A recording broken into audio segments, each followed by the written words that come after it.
don't fill your head with all of how great I am, because when you have someone like Shadeur Sanders or Diego Pavia, I am the man, all this bluster on social media talking about how great he is, goes into the NFL draft, nothing. For 7 rounds, gets nothing, gets signed by a team after not being drafted. For nothing. There's no risk for the Ravens. What do they care? It looks good for them in PR purposes, because they can get Diego Pavia on their team and they could say, we give this kid a chance. The Vandy fans will be happy. The Pavia fans on social media will be happy. He's got a bit of a following on there, so let's use that to get exposure. Let him do the work for us. Shadeur Sanders, same thing. Wearing the big medallion that says legendary on it. I did a whole show on that. How having his own custom draft room, which is what Pavia did. All these hats laid out, all this crap. Like who's going to pick at every single team on a big table with the TVs and all the bullshit. And what happens? Nothing. He goes in the 5th round. And everyone's like, you should go in the 1st round. Why? Well, look at the numbers he put up. Okay. Let's look at the numbers he put up. Let's do this. Let me compare the two. Okay, here we go. Shadeur Sanders. He put up in 2023, he threw for 3,230 yards, 27 touchdowns. Good numbers. 2024, he threw for 4,134 yards and 37 touchdowns. Very good numbers. But he was sacked 42 times. That's always been my sticking point with Sanders. Sacked 42 times. What does that tell me as a scout about Shadeur Sanders? It tells me that he stays in the pocket too long, holds on to the ball too long, can't check off on the receivers, can't read defenses, can't pick up the blitz. A lot of flags.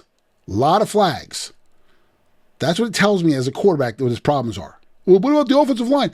The offensive line is part of it, but the offensive line, as a former Division I offensive lineman, you can only hold a block for anywhere from 3 to 6 seconds tops. That's why you have to get a quick release as a quarterback. That's why you got to check off on your receivers fast and get rid of it, because you get 3 to 6 seconds before if you can hold it longer than that, kudos to you. The defensive man screwed up or you're just a stud.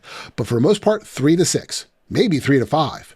Okay, so you got to get rid of the freaking ball. And when you're holding onto it too long, you're going to get sacked no matter how good your offensive line is. Unless you're playing dogs on the other side on defense, they're going to kill you.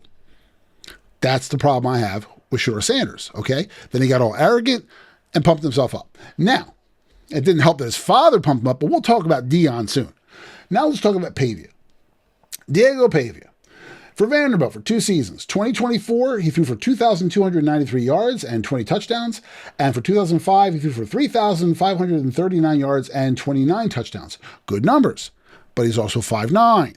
And he's also in college. And as I just said, the numbers don't translate from college to pro. It's a totally different world. You're not cut out for the pros in all aspects, because the talent level in college is so low. From high school to college, you literally have a 0.03 chance of getting drafted in the NFL. From high school to college, all the way through. Starting from high school, right?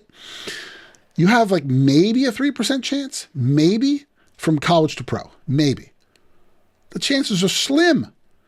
The chances for you to go in the NFL are slim. So,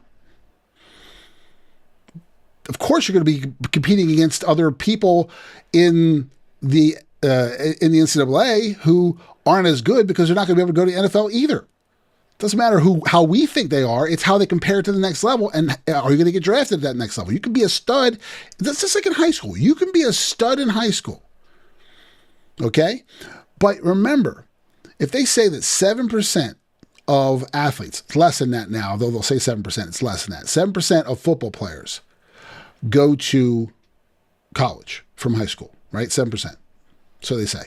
Overall, divisions 1, 2, and 3, 7%.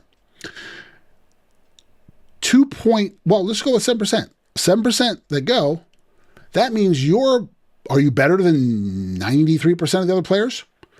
Yeah, but another way of looking at that is you are better than the 93% of the players who will never be able to play in college. Let's put it that way. You're not better than the best. You're better than the ones who aren't the best. Keep that in perspective. when you're going to go to college. I don't care what the percentages are, or how much they pump you up, whether it's high school to college or college to pro. Keep that in perspective.